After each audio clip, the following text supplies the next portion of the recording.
Welcome to the Daily Debrief. I'm Jordan Gartner, and in today's big story, we are talking weather with Justin Bruce. Justin, we are hearing that there will be a new climate normal when it comes to comparing our local temperatures. Is this true? It is true. Kind of some statistical bookkeeping, but you will often hear us when we talk about the weather on Channel 13 say it's like today, 12 degrees above the average. Well, that average temperature references the last 3 decades of observations. So our average has been based on the weather observations from 1981 to 2010. Well, now that it's 2021, we're going to shift the averages. Took a few months of quality checking, but now our new average is based on 1991 to 2020. And the fact that we are now including the last decade of weather observations in the normal or the quote unquote average means that the averages have gone up, Jordan, because it's been hot as of late. How did you come across such a report, and who, in fact, updated these new normals? Yeah, thankfully it wasn't me in an Excel spreadsheet. It's the National Weather Service, specifically the National Oceanic and Atmospheric Administration, which is the parent organization of the National Weather Service. And this all falls under the Department of Commerce umbrella, so the federal government in charge of keeping these averages. And we do this in cooperation and coordination with the World Meteorological Organization, which just exists to try to keep all of the different countries kind of on the same scientific page.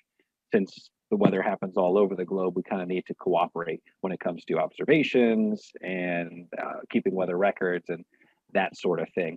But this is something that we knew was going to happen. We also knew it was going to take a few months for the new averages to be computed. But yeah, earlier this week, they unveiled the new normals, not only for Las Vegas, but for climate sites all around the world. What does this mean moving forward?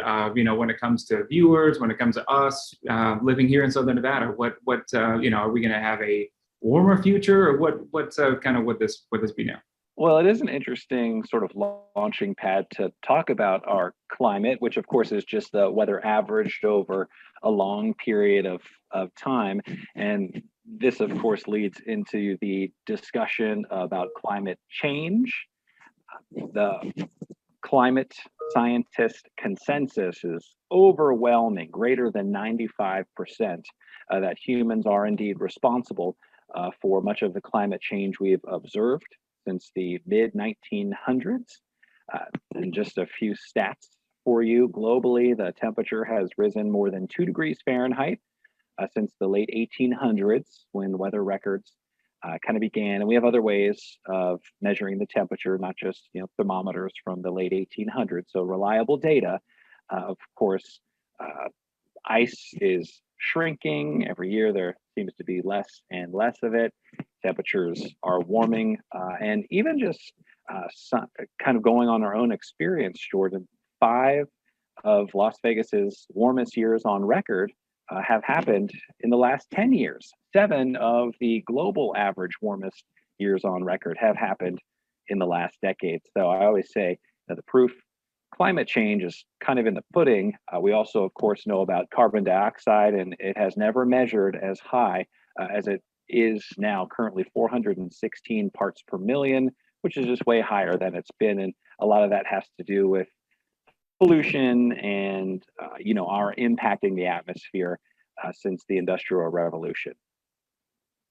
And we are one of the driest, largest cities, is what I was reading. Are we by far number one, or is there hope for someone to catch up to us? Well, we are in rare air. Las Vegas averages about 4 inches of rain per year. Phoenix, which you think, okay, well, what about them? They're a big city in the desert.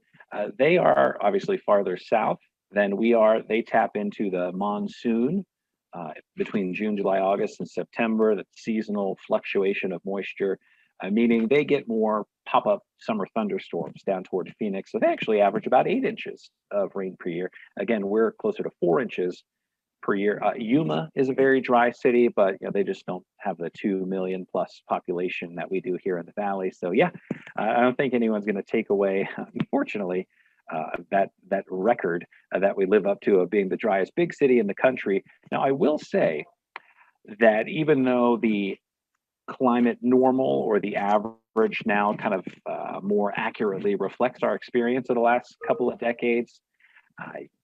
There is variability in the season to season weather, the month to month weather.